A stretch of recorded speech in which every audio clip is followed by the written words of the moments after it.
The parents of a young boy killed in the Boston Marathon attack do not want the man responsible to face the death penalty. Wendy Gillette explains why and how they're making their case.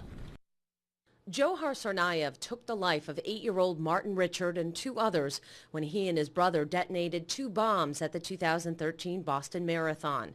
But the little boy's parents want to spare the life of the man who killed their son.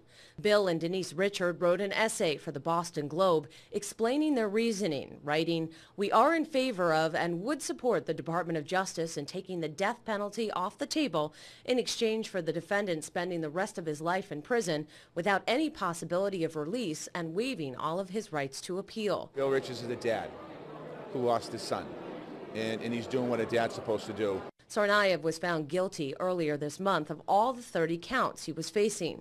The sentencing phase of the trial, when jurors will decide if Tsarnaev should be sentenced to death, begins Tuesday.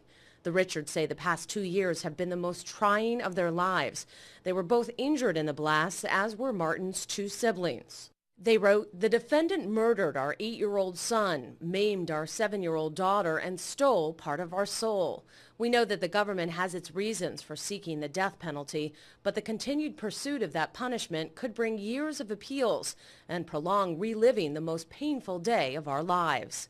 Martin's parents are honoring their son the way they want. Ready for this?